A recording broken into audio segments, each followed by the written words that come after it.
ಪರಲೋಕದಲ್ಲಿರುವ ತಂದೆ ದೇವರೇ, ಯೇಸು ಕ್ರಿಸ್ತರ ನಾಮದಲ್ಲಿ ನನ್ನ ಕಾರ್ಯಕ್ರಮದಲ್ಲಿ ಬಂದಿದ್ದೇವೆ.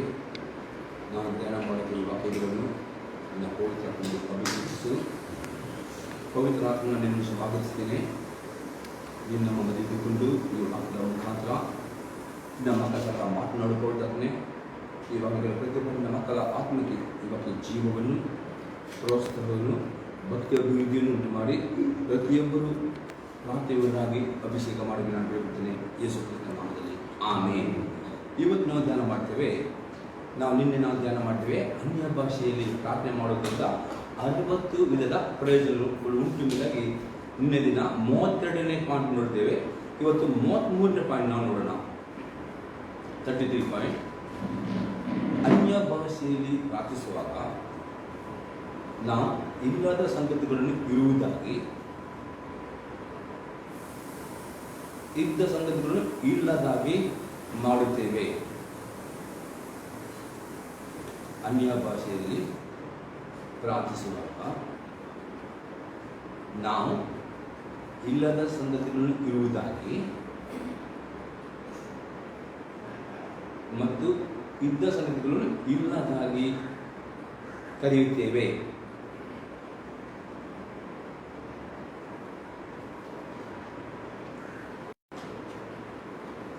ಜ್ಞಾನೋಕ್ತಿ ಪುಸ್ತಕದಲ್ಲಿ 12ನೇ ಅಧ್ಯಾಯದಲ್ಲಿ 14ನೇ ವಾಕ್ಯ, Proverbs chapter 22 verse 14.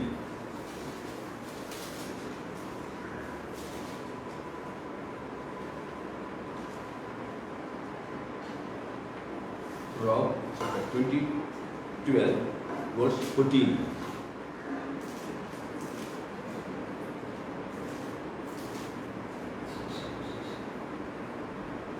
ಬಾಹ್ಯ ಫಲವಾಗಿ ಮನುಷ್ಯನು ಬೇಕಾದಷ್ಟು ಸುಖವನ್ನು ಅನುಭವಿಸುವನು, ಅವನ ಕೈಕೆಲಸದ ಫಲವು ಅವನಿಗೆ ಪ್ರಾಪ್ತವಾಗುವುದು. ಇಲ್ಲಿ ನೋಡ್ತೇವೆ, ಸೊಲೊಮೋನ ಹೇಳ್ತಾನೆ, ಬಾಹ್ಯ ಫಲವಾಗಿ ಮನುಷ್ಯನು ಬೇಕಾದಷ್ಟು ಸುಖವನ್ನು ಅನುಭವಿಸುವನು, ಅವನ ಕೈ ಕೆಲಸದ ಫಲವು ಅವನಿಗೆ ಪ್ರಾಪ್ತವಾಗುವುದು. ಇಲ್ಲಂತೆ ನಮ್ಮ ಬಾಹ್ಯ ಫಲವಾಗಿ ನಾವು ಸುಖವನ್ನು ಅನುಭವಿಸ್ತೇವೆ ಮತ್ತು ನಮ್ಮ ಕೈ ಕೆಲಸದ ಫಲವನ್ನು ಪ್ರಾಪ್ತವಾಗ್ತದೆ. ಈ ಕಾರ್ಯ ನಾವು ಬುದ್ಧಿಯಲ್ಲಿ ಸಹ ನಾವು ಒಳ್ಳೆಯದನ್ನು ಮಾತನಾಡುವರಾಗಬೇಕು. ಅದೇ ಅನ್ಯ ಭಾಷೆಯಲ್ಲಿ ನಾವು ಪ್ರಾರ್ಥಿಸುವಾಗ ಪವಿತ್ರಾತ್ಮನು ನಮ್ಮ ಆತ್ಮದ ಜೊತೆಯಲ್ಲಿ ನಾವು ದೇವರ ವಾಗ್ದಾನಗಳನ್ನು ಅಥವಾ ನಮಗೋಸ್ಕರ ಪ್ರವಾದಗಳನ್ನು ನಾವು ಮಾತನಾಡ್ತೇವೆ. ಅದು ಮಾತನಾಡಿಬಿಟ್ಟು ಎಷ್ಟು ನಾವು ಅನ್ಯ ಭಾಷೆನ ಪ್ರಾರ್ಥನೆ ಮಾಡ್ತೀವೋ ಅಷ್ಟು ನಾವು ಪ್ರತಿದಿನ ಒಳ್ಳೆಯ ಸುಖವನ್ನು ಅನುಭವಿಸ್ತೇವೆ. ನಮಗೆ ಸುಖ ಬೇಕಾ, ಆರೋಗ್ಯ ಬೇಕಾ, ಸಮಾಧಾನ ಸಂತೋಷ ಬೇಕಾ? ನಾವು ಬುದ್ಧಿಯಲ್ಲಿ ಸಹ ನಕಾರಾತ್ಮಕ ಮಾತಾಡಬಾರದು. ಆದರೆ ಕೆಲವು ಸರಿ ಅನೇಕರು ಬುದ್ಧಿಯಲ್ಲಿ ಏನಾದರೂ ಸ್ವಲ್ಪ ನಕಾರಾತ್ಮಕ ಮಾಡುತ್ತಾರೆ. ಅದೇ ಅನ್ಯ ಭಾಷೆಯನ್ನು ನಾವು ಪ್ರಾರ್ಥನೆ ಮಾಡುವಾಗ ಅನ್ಯ ಭಾಷೆಯಲ್ಲಿಗೂ ನಕಾರಾತ್ಮಕ ಮಾತನಾಡೋದಿಲ್ಲ. ಪವಿತ್ರಾತ್ಮನು ನಮ್ಮ ಜೊತೆ ಇದ್ಕೊಂಡು ನಮ್ಮ ಮುಖಾಂತರ ನಮ್ಮ ಭವಿಷ್ಯದ ಬಗ್ಗೆ ಅಥವಾ ನಾಳಿನ ದಿನದ ಬಗ್ಗೆ ಅದು ದೇವರ ಪ್ರವಾದನೆ ಮಾಡ್ತದೆ. ನಮ್ಮ ಆತ್ಮನ ಅರ್ಥ ಆಗುವುದಿಲ್ಲ, ಅದನ್ನು ಅನ್ಯ ಭಾಷೆ ನಮಗೊಂದು ಪ್ರವಾದನೆ ಮಾಡ್ತದೆ ಅಥವಾ ದೇವರ ವಾಗ್ದಾನಕ್ಕೆ ಮಾಡ್ತದೆ. ಈಗೇನೋ ಅನ್ಯ ಭಾಷೆ ಜಾಸ್ತಿ ಯಾರು ಪ್ರಾರ್ಥನೆ ಮಾಡ್ತಾರೋ ನಾವು ಪ್ರತಿದಿನ ಸುಖವನ್ನು ಅನುಭವಿಸ್ತೇವೆ. ನಮ್ಮ ಕೈಯಿಂದ ಫಲವು ದೇವರು ಆಶೀರ್ವಾದ ಮಾಡುತ್ತಾನೆ. ಇದು ಸೀಕ್ರೆಟ್ ಆಗಿದೆ ಅನ್ಯ ಭಾಷೆ ಪ್ರಾರ್ಥನೆ. ಎಂದಿಗೂ ನಮ್ಮ ಆತ್ಮವು ನಕಾರಾತ್ಮಕ ಮಾತನಾಡಲಿಕ್ಕೆ ಮಾತನಾಡಿದ್ರೆ ನಮಗೋಸ್ಕರ ಒಳ್ಳೆಯ ಭವಿಷ್ಯವನ್ನು ನಾವು ರೂಪಿಸುವವರಾಗಿದ್ದೇವೆ. ದೇವರ ಸೇವಕರಾದ ಮೌರೀಶ್ವರು ಅವರು ಹೀಗೆಂದರೆ, ಫ್ಯೂಚರ್ ಬಿಲಾಂಗ್ಸ್ ಟು ದ ಇಂಟರ್ಸೆಸರ್. ಅಂದರೆ ಭವಿಷ್ಯ ವಿಜ್ಞಾಪನೆ ಮಾಡುವ ಕೈಯಲ್ಲಿ ಉಂಟು ಎಂಬುದಾಗಿ ಯಾವಾಗಲೂ ಮೌರೀಶ್ವರು ಎಂಬ ದೇವರ ಸೇವಕರು ಹೇಳ್ತಿದ್ದರು. ಈ ಭವಿಷ್ಯ ನಮಗೆ ಒಳ್ಳೆಯ ಭವಿಷ್ಯ ಬೇಕಾದರೆ ನಾವು ಅನ್ಯ ಭಾಷೆಯನ್ನು ಪ್ರಾರ್ಥನೆ ಮಾಡಬೇಕು. ಎಷ್ಟು ನಾವು ಅನ್ಯ ಭಾಷೆ ಪ್ರಾರ್ಥನೆ ಮಾಡ್ತೇವೆ ಅಷ್ಟು ಪ್ರತಿದಿನ ಒಳ್ಳೆಯ ಭವಿಷ್ಯವನ್ನು, ಸುಖವನ್ನು, ಸಂತೋಷವನ್ನು, ಸಮಾಧಾನವನ್ನು ಅದನ್ನು ಹೊಂದುವರಾಗಿದ್ದೇವೆ. ಯಾಕೆ ಮನುಷ್ಯನು ಬಾಹ್ಯ ಫಲವಾಗಿ ಸುಖವನ್ನು ಅನುಭವಿಸ್ತಾನೆ. ಆದರೆ ನಮ್ಮ ಬಾಯಿ ಅನೇಕ ಕೆಟ್ಟ ಮಾತನಾಡ್ತಾರೆ. ಕೆಟ್ಟ ಮಾತನಾಡಬಾರದು. ಅದೇ ಅನ್ಯ ಭಾಷೆ ಅದು ಎಫೆಕ್ಟಿವ್ ಆಯುಧವಾಗಿದೆ. ಒಂದು ಕೆಟ್ಟ ಮಾತನಾಡೋದು ಸಹ ಅನ್ಯ ಭಾಷೆ ಅದು ಬ್ರೇಕ್ ಮಾಡ್ತದೆ ಮತ್ತು ಒಳ್ಳೆಯ ಬೀಜವನ್ನು, ಒಳ್ಳೆಯ ಆಶೆಯನ್ನು ಬಿತ್ತಿದ್ರೆ ಅದನ್ನು ಕೊಯ್ಯುವರು ಆಗುತ್ತೇವೆ. ಇನ್ನೊಂದು ಎಕ್ಸಾಂಪಲ್ ನೋಡೋದ್ರೆ ಮಾರ್ಕನ ಬರೆದ ಸುವಾರ್ತೆ 11ನೇ ಅಧ್ಯಾಯದಲ್ಲಿ 23ನೇ ವಾಕ್ಯ. Mark gospel chapter 11 verse 23.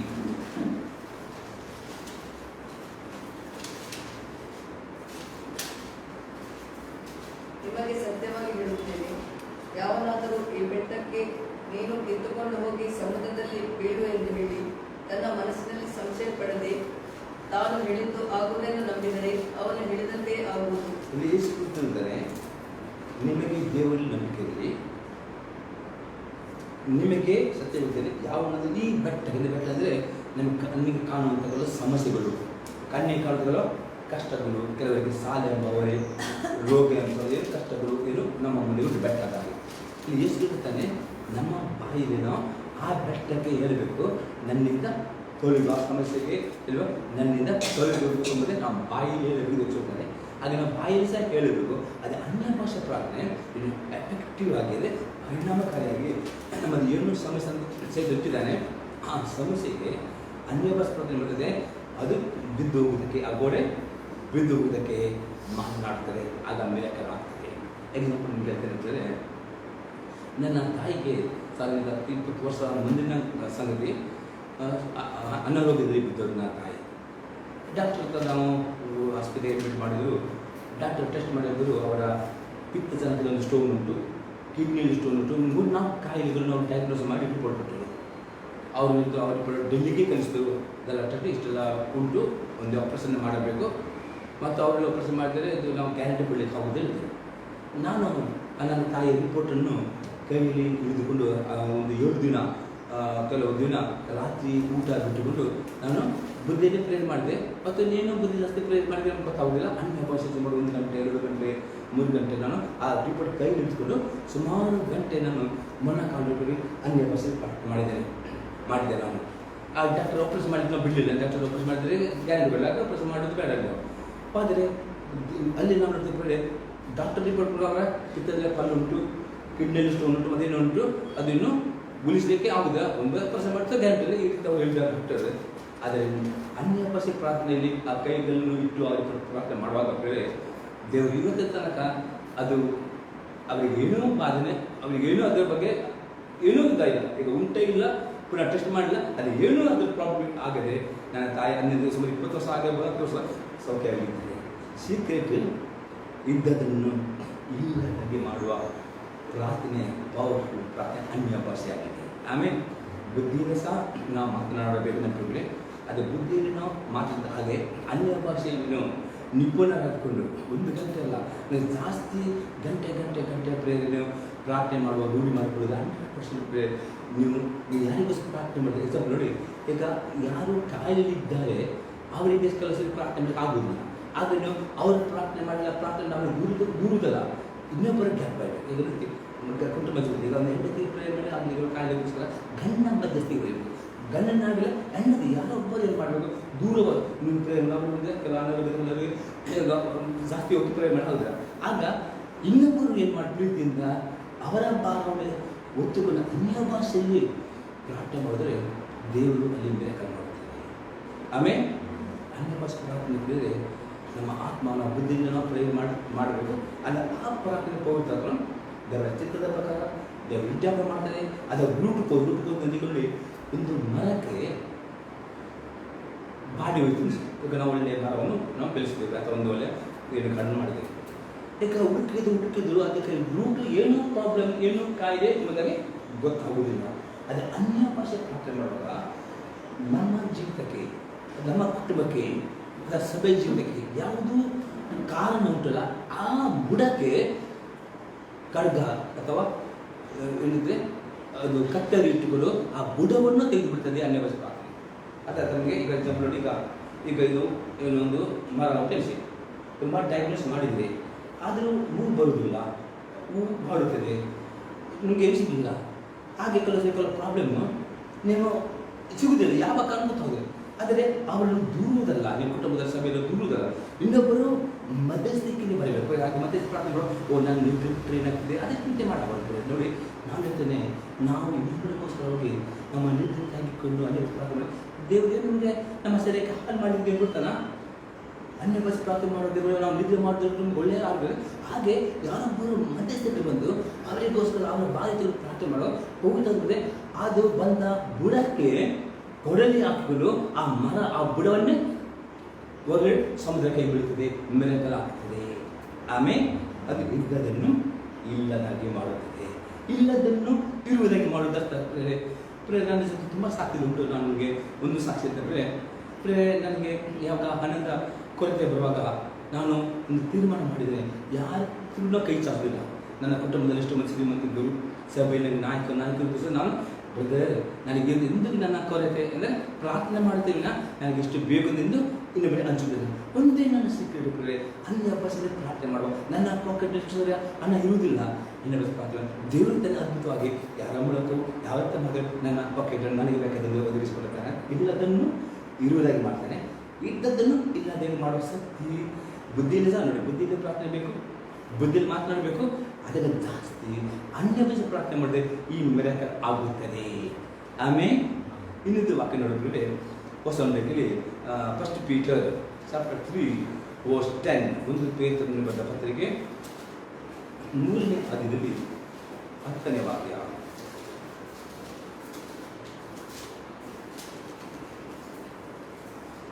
ಪೇತ್ರನು ಬರೆದ ಮೊದಲನೇ ಪತ್ರಿಕೆ ಅದು 3ನೇ ಅಧ್ಯಾಯದಲ್ಲಿ 10ನೇ ವಾಕ್ಯ. ಜೀವನದಲ್ಲಿ ಸಂತೋಷಪಟ್ಟು ಸುದಿನಗಳನ್ನು ನೋಡುವುದಕ್ಕೆ ಇಷ್ಟವುಳ್ಳವನು ಕೆಟ್ಟದನ್ನು ನುಡಿಯದಂತೆ ತನ್ನ ನಾಲಿಗೆಯನ್ನು ವಂಚನೆಯ ಮಾತುಗಳನ್ನಾಡದಂತೆ ತುಟಿಯನ್ನು ಬಿಗಿದೆಯಲಿ. ಇದರಲ್ಲಿ ಪೇತ್ರನೇ ನಮಗೆ ಜೀವನದಲ್ಲಿ ಸಂತೋಷ ಬೇಕಾ? ಸೂರ್ಯಗಳನ್ನು ನೋಡಿ ನಿಮಗೆ ಇಷ್ಟ ಉಂಟಾ? ಹಾಗಾದರೆ ಕೆಟ್ಟದನ್ನು ನುಡಿದಂತೆ ತನ್ನ ನಾಲಿಗೆಯನ್ನು ವಂಚನೆಯ ಮಾತುಗಳನ್ನಾಡದಂತೆ ತುಟಿಗಳು ಬಿಗಿಡೆಯಲಿ. ನೋಡಿದ್ರೆ ಇದು ವಾಕ್ಯ ಸತ್ಯವಾಗಿದೆ. ಆದರೆ ನಮ್ಮ ನಾಲಿಗೆಗೆ ಎಲುಬಿಲ್ಲ, ಹೌದಾ? ಎಲುಬುಂಟ ನಾಲಿಗೆಗೆ ಇಲ್ಲ. ಆ ನಾಲಿಗೆಗೆ ಕಡಿಮೆ ಹಾಕದಿದ್ದರೆ ಅದು ಒಳ್ಳೆಯದನ್ನು ಮಾತನಾಡುತ್ತೆ ಮತ್ತು ಜಾಸ್ತಿ ಇಲ್ಲದನ್ನು ಕೆಟ್ಟದನ್ನು ಮಾತನಾಡುತ್ತೆ. ಈ ಅನ್ಯ ಭಾಷೆ ಪ್ರಾರ್ಥನೆ ಪ್ರಿಯನು ಜಾಸ್ತಿ ಮಾಡುವ ಅಂದರೆ 2 ಗಂಟೆಗಿಂತ ಜಾಸ್ತಿ ಮಾಡುವಾಗ ಪವಿತ್ರವಾದ ಕೊಕ್ಕೆ ಹಾಕ್ತಾನೆ. ನಿಮಗೆ ಎಂದಿಗೂ ನಿಮ್ಮ ನಾಲಿಗೆ ಕೆಟ್ಟ ಮಾತನಾಡಲಿಕ್ಕೆ ಆಗುವುದಿಲ್ಲ. ಅದು ನನ್ನ ಅನುಭವದಲ್ಲಿ ಇರುತ್ತೆ. ಅನ್ಯ ಭಾಷೆ ಕಡಿಮೆ ಆದರೆ ನಾನು ತುಂಬ ಸಾರಿ ಬಾಯಲ್ಲಿ ನಕಾರಾತ್ಮಕ ಮಾತುಗಳನ್ನು ಕಂಡುಬಿಡಿದ್ರೆ ಅಲ್ಲ ಕಡಿಮೆ ಆದರೆ ಅದು ಅನ್ಯ ಭಾಷೆ ಜಾಸ್ತಿ ಮಾಡಿದ ದಿನ ಎಂದಿಗೂ ಯಾವ ಎಂದು ಬಂದರೂ ಅದು ನೆಗೆಟಿವ್ ಮಾತಾಡಲಿಕ್ಕೆ ನನಗೆ ಆಗುವುದಿಲ್ಲ. ನಾನು ಟೆಸ್ಟ್ ಮಾಡಿದ್ದೀನಿ. ಇದರಲ್ಲಿ ಅನ್ಯ ಭಾಷೆ 1 ಗಂಟೆ ಮಾಡಿ ಬಿಟ್ಟರೆ ಹೆಂಗ ಬರೀ ಕೆಲವು ಸರಿ ಕಷ್ಟಗಳು ಬರುವಾಗ, ರೋಗಗಳು ಬರುವಾಗ ಕೆಲವು ಸರಿ ನಾಲಿಗೆಯಲ್ಲಿ ಕೆಲವು ಸರಿ ನಮ್ಮ ನಾಲಿಗೆಯಲ್ಲಿ ಕಟ್ಟದ ಮಾತು. ಅದೇ ಅನ್ಯ ಭಾಷೆ ಜಾಸ್ತಿ ಮಾಡುವ ಸಮಯದಲ್ಲಿ ನಾನು ನೋಡ್ತೇನೆ ಎಂದಿಗೂ ಯಾವ ಸನ್ನಿವೇಶದಲ್ಲಿ ಯಾವ ಸಮಸ್ಯೆ ಇರಲಿ ನನ್ನ ನಾಲಿಗೆ ಕೆಟ್ಟದ್ದು ಮಾತನಾಡಲಿಕ್ಕೆ ದೇವರ ಆತ್ಮ ಅಭಿಷೇಕ ಪಡೆಯುವುದಿಲ್ಲ. ಹಾಗಾದರೆ ನೋಡಿ, ಈ ಇವತ್ತು ನಮ್ಮ ಭವಿಷ್ಯ ನಮ್ಮ ಕೈಯಲ್ಲಿ ಯಾಕೆ ಉಂಟು? ಅನ್ಯ ಭಾಷೆಯಲ್ಲಿ ಪ್ರಾರ್ಥನೆ ಮಾಡುವ ಕೈಯಲ್ಲಿ ಭವಿಷ್ಯ ಉಂಟು. ಆಮೇಲೆ ಅದಕ್ಕೋಸ್ಕರ ನಾವು ಒಬ್ಬರೊಬ್ಬರನ್ನು ದೂರವಾಗಬಾರ್ದು. ಒಬ್ಬರಿಗೆ ಪ್ರಾಬ್ಲಮ್ ಇನ್ನೊಬ್ಬರು ಏನು ಮಾಡಬೇಕು? ಮಧ್ಯಸ್ಥಿಕೆಯಲ್ಲಿ ಬಂದು ಜಾಸ್ತಿ ಅನ್ಯ ಭಾಷೆ ಪ್ರಾರ್ಥನೆ ಮಾಡುವಾಗ ಆಗ ದೇವರ ಆತ್ಮನು ಯಾರಿಗಾದ್ರೂ ಬೇಕು ಅಂಥವರಿಗೆ ಅದು ಪ್ರಾರ್ಥನೆ ಮುಟ್ಟುತ್ತದೆ, ಅಲ್ಲಿ ಮಿರಾಕಲ್ ಆಗ್ತದೆ. ಅವರಿಗೆ ಒಳ್ಳೆಯ ದಿವಸ, ಒಳ್ಳೆಯ ರಿಪೋರ್ಟ್, ಒಳ್ಳೆಯದು ಮಾಡುವನಾಗಿದ್ದಾನೆ. ಇದ್ದದನ್ನು ಇಲ್ಲದಾಗೆ ಮಾಡ್ತದೆ, ಇಲ್ಲದನ್ನು ಇರುವುದಕ್ಕೆ ಮಾಡುವ ಶಕ್ತಿ ಅನ್ಯ ಭಾಷೆಯಲ್ಲಿ ಉಂಟು. ಆಮೇಲೆ ಇದು ನಾನು ಪುನಃ ಹೇಳ್ತೇನೆ, 1 ಗಂಟೆ ಪ್ರಾರ್ಥನೆಯಲ್ಲಿ ಇಷ್ಟೆಲ್ಲ ಬೆನಿಫಿಟ್ ಸಿಗುವುದಿಲ್ಲ, ತುಂಬ ವರ್ಷಗಳು ಹೋಗ್ಬೋದು. ಅದೇ 2 ಗಂಟೆ ಮಿನಿಮಮ್ ಅನ್ಯ ಪ್ರಾರ್ಥನೆ ಮಾಡಿ ಅಭ್ಯಾಸ ಮಾಡಿದರೆ ನಿಮಗೆ ಕೆಲವು ತಿಂಗಳಲ್ಲಿ ಕೆಲವು ದಿನ ಇದೆಲ್ಲ ಬೆನಿಫಿಟ್ ಅನುಭವ ಮಾಡಲಿಕ್ಕೆ ಸಾಧ್ಯವಾಗ್ತದೆ. ಯಾಕೆ ನಮ್ಮ ನಾಲಿಗೆ ಆತೋಟಿಡ್ಲಿಕ್ಕೆ ಯಾರಿಂದಲೂ ಆಗುವುದನ್ನು ಯಾಕೊಬ್ಬನು ಹೇಳ್ತಾನೆ. ಆ ತುಂಬ ಡಾಕ್ಟರ್ ಯಾಕೊಬ್ಬನು ಒಂದು ಡಾಕ್ಟರ್ ಹೇಳ್ತಾನೆ, ಅವನು ಮೆಡಿಕಲ್ ನಾಲೆಜ್ ಅವನು ಬೈಬಲ್ ಯಾಕೆ ಮಾಡಿದ್ರೆ ನಾಲಿಗೆಗೆ ಕಡಿಮೆ ಯಾರಿಂದಲೂ ಆಗುದಿರುತ್ತೆ. ಅದಕ್ಕೆ ಅನ್ಯ ಭಾಷೆ ಅನ್ಯ ಭಾಷೆಯನ್ನು ಜಾಸ್ತಿ ಪ್ರಾರ್ಥನೆ ಮಾಡಿದೆ ಪವಿತ್ರಾತ್ಮನು ನಮ್ಮ ನಾಲಿಗೆ ಕಡಿಯನ್ನು ಹಾಕುತ್ತಾನೆ. ಆಮೇಲೆ ಎಂದು ಯಾವಾಗ ಏನೋ ಬಂದರು, ಯಾರು ಬೇಕೆಂದು ಕೋಪಕ್ಕೆ ರೇಗಿಸಿದರು, ಅನ್ಯ ಭಾಷೆ ಪ್ರಾರ್ಥನೆ ಮಾಡುವವನು ಕೋಪವನ್ನು ತಡೆದುಕೊಳ್ಳುತ್ತಾನೆ. ಆಮೇಲೆ ಕೋಪವನ್ನು ಮಾಡ್ತಾನೆ, ಕಂಟ್ರೋಲ್ ಮಾಡ್ತಾನೆ. ಎಂದಿಗೂ ನೆಗೆಟಿವ್ ಮಾತಲಿಕ್ಕೆ ಅವನಿಗೆ ಆಗುವುದಿಲ್ಲ. ಬೇಕಾದ್ರೆ ಟೆಸ್ಟ್ ಮಾಡಿ ಅನ್ಯ ಭಾಷೆ ತುಂಬ ಪ್ರಾರ್ಥನೆ ಮಾಡೋದು ಬೇಕಾದ್ರೆ ನೋಡಿ, ಅವ್ರಿಗೇನು ಕೋಪಕ್ಕೆ ಉದ್ರೇಕ ಮಾಡಿ ಕೋಪ ಬರೋದಕ್ಕೆ 100% ಹೇಳ್ತಾನೆ. ಅನ್ಯ ಭಾಷೆ ಜಾಸ್ತಿ ಪ್ರಾರ್ಥನೆ ಯಾವ ಕೋಪಕ್ಕೆ ಪ್ರೇರಣೆ ಮಾಡಿದ್ರು ಅವನು ಕೋಪ ಮಾಡಿ ಕೆಟ್ಟ ಮಾತನಾಡಲಿಕ್ಕೆ ಅವನಿಗೆ ಆಗುವುದಿಲ್ಲ. ಅದಕ್ಕೆ ಅನ್ಯ ಭಾಷೆ ಪ್ರಾರ್ಥನೆ ಅವರುಂಟು. ಅದಕ್ಕೆ ಗಿಫ್ಟ್ ಇಲ್ಲದವರು ಅದನ್ನಷ್ಟು ಪ್ರಾರ್ಥನೆ ಮಾಡಿ ದೇವರ ಕಲಿ ದೇವ ನನಗೆ ಅನ್ಯ ಭಾಷೆ ವರ ಕೊಡಿದ್ದೇವೆ. ಬೇರೆಯವರ ಕಡೆಗೆ ಮೊದಲು ಎಲ್ಲ ವರ್ಗ ದೊಡ್ಡವರ ಅನ್ಯ ಭಾಷೆ ವರವಾಗಿದೆ. ಇದು ನಾವು ದೇವರ ಒಂದು ಪ್ರಾರ್ಥನೆ ವಿಜ್ಞಾಪಿಸುವ ವರ. ಆಮೇಲೆ ಇಂಗ್ಲೀಷಲ್ಲಿ prayer language of the holy spirit ಪ್ರಾರ್ಥನೆ ಮಾಡೋದು. ಅದೇ ಎಲ್ಲರೂ ಕೇಳಿರಿ. ಮತ್ತು ಇದು ಅನ್ಯ ಭಾಷೆ ಪ್ರಾರ್ಥನೆ ಮಾಡುವಾಗ ತುಂಬ ವಾಟಬಲ್ ಮಾತ್ರ. ಯಾಕಂದರೆ ಸೈತಾನನು ಅನ್ಯ ಭಾಷೆ ಪ್ರಾರ್ಥನೆ ಭಯ ಕೊಡ್ತಾನೆ. ಅನ್ಯ ಭಾಷೆ ಪ್ರಾರ್ಥನೆ ನಿಮಗೂ ಅರ್ಥ ಆಗೋದಿಲ್ಲ, ಚೈತನ್ಯ ಇನ್ನೂ ಅರ್ಥ ಆಗೋದಿಲ್ಲ. ಅದಕ್ಕೋಸ್ಕರ ನೀವು ಸ್ವಲ್ಪ ಗಟ್ಟಿಯಾಗಿ ಕಿವಿ ಬೀಳುವಾಗೆ ನೀವು ಹೋರಾಟ ಮಾಡಬೇಕು. ಅರ್ಥ ಆಗೋದ್ರಿಂದ ಸ್ವಲ್ಪ ಹೊತ್ತು ಮಾಡಿ ಸರ್ ಕಂಟಿನ್ಯೂಸ್ ಗಂಟೆ ಅಥವಾ ಸರ್ ರಾತ್ರಿ ನಿಮಗೆ ಒಂದು ಪ್ರಾರ್ಥನೆ ಮಾಡಲಿಕ್ಕೆ ಅನಿಸ್ತದೆ, ಇಡೀ ರಾತ್ರಿ ಪ್ರೇಯರ್ ಮಾಡಿ, ನಿದ್ದೆ ಟೆನ್ಷನ್ ಮಾಡಬೇಡಿ. ಅದು ಮತ್ತು ಆಟೋಮೆಟಿಕ್ ಬರ್ತದೆ.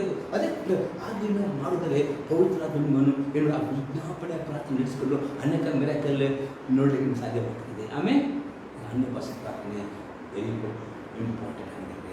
ನಾನು ಅನುಭವ ಮಾಡಿದ್ದೇನೆ, ನೀವು ಸಹ ಅನುಭವಿಸಿರ್ಬೋದು. ಯಾಕಂದರೆ ದೇವರ ಗಿಫ್ಟ್ ಆಗಿದೆ. ಈಗ ನಾನು 34ನೇ ಪಾಯಿಂಟನ್ನು ಹೇಳ್ಬಿಟ್ಟು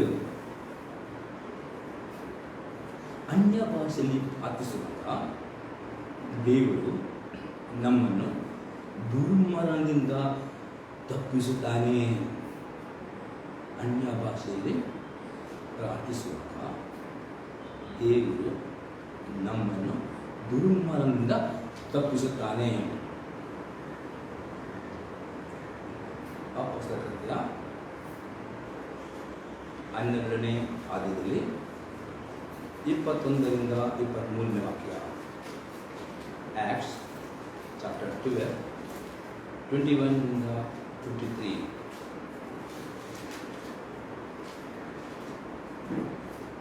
ಗೊತ್ತು ಮಾಡಿದ ಒಂದು ದಿನದಲ್ಲಿ ಇರುವುದನ್ನು ರಾಜ್ಯವಸ್ತ್ರವನ್ನು ಧರಿಸಿಕೊಂಡು ರಾಜಾಸನದ ಮೇಲೆ ಕೂತು ಅವರಿಗೆ ಉಪನ್ಯಾಸ ಮಾಡಿದನು.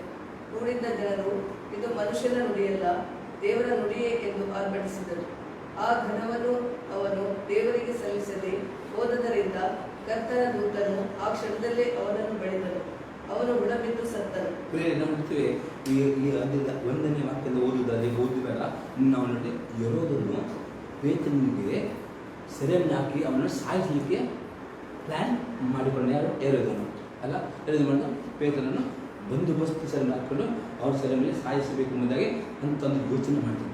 ಆದರೆ ಆ ಸಭೆ ನೆನಪಿಟ್ಟರೆ ಸಭೆ ವೆರಿ ಇಂಪಾರ್ಟೆಂಟ್. ಸಭೆ ಅಂದರೆ ಯಾವ ಒಂದು ಪ್ರಾರ್ಥನೆ ವೀಡಾಗ್ತದೆ. ಒಂದು ನಾವು ಸಭೆಯಾಗಿ ಒಂದು ಟೀಮ್ ಆಗಿ ಪ್ರತಿದಿನ ಪ್ರಾರ್ಥನೆ ಮಾಡೋದು, ಉಪವಾಸ ಪ್ರಾರ್ಥನೆ ವೆರಿ ಪವರ್ಫುಲ್. ಸಭೆಯಾಗಿ ಪ್ರೇರೆ ವಾರಕ್ಕೆ ಒಂದಿನ 9 ದಿನ ಉಪವಾಸ ಪ್ರಾರ್ಥನೆ ಮಾಡುವಾಗ ಪ್ರೇರೆ ನಾವು ಅನೇಕ ಸಂಗತಿಗಳಿಗೂ ಸಹ ಅನ್ಯ ಭಾಷೆ ಪ್ರಾರ್ಥನೆ ಮಾಡುವಾಗ ಯಾರಿಗಾದರೂ ಸಹ ಪ್ಲ್ಯಾನ್ ಮಾಡಬಹುದು, ದುರ್ಬಲ ತರುವುದಕ್ಕೆ, ಅಪಘಾತ ತರುವುದಕ್ಕೆ. ಅದೇ ಅನ್ಯ ಭಾಷೆ ಪ್ರಾರ್ಥನೆ ಮಾಡುವಾಗ ಸೈತನ್ನ ಆಲೋಚನೆ ಮುರಿಯಲ್ಪಡುತ್ತದೆ. ಸೈತನಿಗೆ ಏನು ಮಾಡಲಿಕ್ಕೆ ಆಗುವುದಿಲ್ಲ. ಅಷ್ಟೇ ದೇವರು ಯಾರಾದರೂ ಆ ಕಷ್ಟದಲ್ಲಿ ಇರುವಾಗ ಅವರು ಬಿಡುಗಡೆ ಕೊಡ್ತಾರೆ. ಅದು ಯಾರು ಪ್ಲ್ಯಾನ್ ಮಾಡಿದ್ರೆ ಅವರಿಗೆ ಸಾವು ಬರುತ್ತದೆ. ನೆನಪು ಅನ್ಯ ಭಾಷೆ ಎಷ್ಟು ಪವರ್. ಕೆಲವರು ಕ್ರೀಡೆ ಮನಸ್ಸಿನಿಂದ ಕೆಲವರು ಏನು ಬರ್ತಾರೆ, ಅವರು ಸಾಗಬೇಕು ಎಂಬುದಾಗಿ ಕೆಲವರು ಪ್ಲ್ಯಾನ್ ಮಾಡ್ತಾರೆ. ಅದಕ್ಕೆ ಸಭೆಯಾಗಿ ನಾವು ಅನ್ಯ ಭಾಷೆಯಲ್ಲಿ ಪ್ರಾರ್ಥನೆ ಮಾಡುವಾಗ ದೇವರ ಆತ್ಮನ ಮಾಡ್ತಾನೆ. ದೇವರ ಆತ್ಮ ಗೊತ್ತುಂಟು ಚೈತನ್ಯ ಪ್ಲ್ಯಾನ್ ನಮ್ಗೆ ಗೊತ್ತಾಗ್ತದ ಇಲ್ಲ. ಚೈತನ್ಯಕ್ಕೆ ಅನ್ಯ ಭಾಷೆ ಪ್ರಾರ್ಥಿಸೋದು ಆದರೆ ಬುದ್ಧಿಯಲ್ಲಿ ಅವನಿಗೆ ಅರ್ಥ ಆಗ್ತದೆ. ಆದರೆ ದೇವರಾತ್ಮನಿಗೆ ಚೈತನ್ಯ ಪ್ಲ್ಯಾನ್ ದೇವರ ಗೊತ್ತುಂಟು. ಅದಕ್ಕೆ ಅನ್ಯ ಭಾಷೆಯಲ್ಲಿ ಪ್ರಾರ್ಥಿಸ್ತಾರೆ. ಚೈತನ್ಯ ಯಾವ ರೀತಿಯಲ್ಲಿ ಏನು ಕೆಟ್ಟ ಪ್ಲ್ಯಾನ್ ಮಾಡಬಹುದು, ಏನೊಂದು ಪುಸ್ತು ಎಲ್ಲಿಯಾದರೂ ಪುಸ್ತು ಮಾತಾಡೋಕ್ಕೆ ಪ್ಲ್ಯಾನ್ ಮಾಡೋದು ದೇವರಾತ್ಮನಿಗೆ ಗೊತ್ತು. ಅದನ್ನು ಹೋಗ್ತಾನು ಅದಕ್ಕೆ ಪ್ರಾರ್ಥನೆ ಮಾಡಿ ಅವರ ಪ್ಲ್ಯಾನನ್ನು ಕ್ಯಾನ್ಸಲ್ ಮಾಡುತ್ತಾನೆ. ಅದು ಯಾರು ನಮಗೆ ವಿರೋಧಿ ಬೆಲೆ ಅವರಿಗೆ ಸಾವು ತಂದು ಅವರನ್ನು ಸಾಗಿಸ್ತಾನೆ. ಏನೇನು ಅವನಿಗೆ ಗುಣ ಬಿದ್ದು ಸಿಗ್ತಾನೆ ಅಲ್ಲ. ಇದೇ ಇರೋದನ್ನು ಆ ಸಭೆ ವಿರುದ್ಧವಾಗಿ ಮಾಡ್ದ ಪ್ಲ್ಯಾನ್ ಮಾಡಿದೇನು ಬೇಕನ್ನು ನೀವು ಸೆರೆಮನಿ ಹಾಕಿಕೊಂಡು ಆದರೆ ಸಭೆ ವಿರುದ್ಧ ನೆನಪಿಕೊಳ್ಳಿ ಉಪವಾಸ ಪ್ರಾರ್ಥನೆಯಲ್ಲಿ ಬಲವನ್ನು. ಅದಕ್ಕೆ ಎಷ್ಟು ದೇವರ ಮಕ್ಕಳು ಈ ಉಪವಾಸ ಪ್ರಾರ್ಥನೆಯಲ್ಲಿ ಸಭೆಯಾಗಿ ಸೇರಿ ಮಾಡೋ ಪ್ರಾರ್ಥನೆಯಲ್ಲಿ ಒಂದು ಮನಸ್ಸಿನಿಂದ ಬಂದು ಆ ಅನ್ಯ ಭಾಷೆ ಪ್ರಾರ್ಥನೆ ಮಾಡಿ ಟೀಮ್ ಇದೆ ಒಂದು ಅನ್ಯ ಭಾಷೆಯಲ್ಲಿ ಪ್ರಾರ್ಥನೆ ಮಾಡೋದ್ರೆ ದೊಡ್ಡ ಅದ್ಭುತಗಳು, ದೊಡ್ಡ ಕಾರ್ಯವನ್ನು ಕಂಡುಕೊಳ್ಳಿಕ್ಕೆ ಆಮೇಲೆ ಕೂಡಲೇ ಆಗದೇ ಇರಬಹುದು, ಆದರೆ ಕ್ರಮೇಣ ಹಾಗೆ ಆಗುತ್ತದೆ. ಆಮೇಲೆ ಇನ್ನೊಂದು ಎಕ್ಸಾಂಪಲ್ ನೋಡಿದ್ರೆ ಐಜಯ 54:17. ಐಜಯ ಚಾಪ್ಟರ್ 54:17. ನಿನ್ನನ್ನು ಎದುರಿಸಲು ತಪ್ಪಿಸಿದ ಯಾವ ಆಯುಧವೂ ತೆಗೆದನು. ನ್ಯಾಯ ವಿಚಾರಣೆಯಲ್ಲಿ ನಿನಗೆ ವಿರುದ್ಧವಾಗಿ ಹೇಳುವ ಪ್ರತಿಯೊಂದು ನಾಲಿಗೆಯನ್ನು ದೋಷಿಯನ್ನು ನೀನು ಖಂಡಿಸುವಿ. ಈ ಸ್ಥಿತಿಯು ಯೆಹೋವನ ಸೇವಕರ ಸ್ವಾಸ್ಥ್ಯವು ಆತನು ದಯಪಾಲಿಸುವ ಧರ್ಮಫಲವು ಆಗಿದೆ ಎಂದು ಯೆಹೋವನು ಅನ್ನುತ್ತಾನೆ. ಇಲ್ಲಿ ಅಜಯಪಡುತ್ತಾನೆ ದೇವರ ಮಕ್ಕಳ ವಿರುದ್ಧವಾಗಿ, ಒಬ್ಬ ನೀತಿಯಿಂದ ವಿರುದ್ಧವಾಗಿ ಸೈತಾನನ ಯಾವ ಆಯುಧವೂ ಜಯವು ಹೊಂದುವುದಿಲ್ಲ. ಆಮೇಲೆ ಮಾತನಾಡುವ ಯಾವ ಕೆಟ್ಟ ನಾಲಿಗೆಗಳು ಶಪಿಸಬಹುದು, ಏನು ಯಾವ ನಾಲಿಗೆಯೂ ಸಕ್ಸಸ್ ಆಗುವುದಿಲ್ಲ. 100% ವಾಗ್ದಾನವನ್ನು ಬುದ್ಧಿಯಲ್ಲಿ ತೆಗೆದುಕೊಂಡು ಪ್ರಾರ್ಥನೆ ಮಾಡಬೇಕು. ಹಾಗೆಯೇ ಅನ್ಯ ಭಾಷೆಯಲ್ಲಿ ಪ್ರಾರ್ಥನೆ ಮಾಡುವಾಗ ಈ ವಾಗ್ದಾನಗೋಸ್ಕರ ಪವಿತ್ರ ಪ್ರಾರ್ಥನೆ ಮಾಡಿ ಯಾವುದಾದ್ರೂ ಸಹ ಯಾವ ರೀತಿಯಲ್ಲಿ ನಮ್ಮನ್ನು ಅಟ್ಯಾಕ್ ಮಾಡಲಿಕ್ಕೆ ಯಾವ ಆಯುಧ ಮಾಡಿದ್ರು ಸಹ ಅನ್ಯ ಭಾಷೆ ಪ್ರಾರ್ಥನೆ ಅದು ನಿರ್ನಾಮ ಮಾಡಿರುತ್ತದೆ. ಆಮೇಲೆ ಮತ್ತು ಆ ಸಂಗತಿಗಳನ್ನು ಬಂಧಿಸುತ್ತದೆ. ಆಮೇಲೆ ಅನ್ಯ ಭಾಷೆ ಪ್ರಾರ್ಥನೆ ಮಾಡ್ತದೆ. ನಾವು ಪ್ರಾರ್ಥನೆ ದೇವರ ಗೊತ್ತುಂಟು ಸೈತನ್ನ ಟ್ರಿಕ್ ದೇವರ ಅಂದರೆ ಅವನ ಟ್ರಿಕ್ ಏನು ಮಾಡ್ತಾನೆ, ಕ್ಯಾನ್ಸಲ್ ಮಾಡ್ತಾನೆ. ಅವನ ಮಾತ್ರ ನಾಲಿಗೆನು ಖಂಡಿಸ್ತಾನೆ ಮತ್ತು ಅದನ್ನು ಬಂಧಿಸ್ತಾನೆ. ಈಗ ವಾಗ್ದಾನ ನಮ್ಮದಾಗಿರ್ತದೆ ಅನ್ಯ ಭಾಷೆಯಲ್ಲಿ ಪ್ರಾರ್ಥನೆ ಮಾಡುವವರಿಗೆ. ಆಮೇಲೆ ಇನ್ನೊಂದು ಪ್ರಾಮಿಸ್ ಕಡೆ ಐಜಯ 59 ಅದರಲ್ಲಿ 19 ಮತ್ತು 20ನೇ ವಾಕ್ಯ.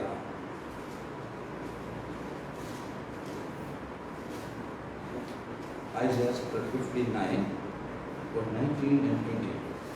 ಹೀಗಿರಲು ಬಡವನವರು ಯೆಹೋವನ ನಾಮಕ್ಕೆ ಹೆದರುವರು, ಮೂಢನವರು ಆತನ ಮಹಿಮೆಗೆ ಅಂಜುವರು. ಬಿರುಗಾಳಿಯಿಂದ ಹೊಡೆಯಲ್ಪಟ್ಟು ಇಕ್ಕಟ್ಟಿನಲ್ಲಿ ಹರಿಯುವ ತೊರೆಯ ಹಾಗೆ ಆತನು ರಭಸದಿಂದ ಬರುವನಷ್ಟೇ.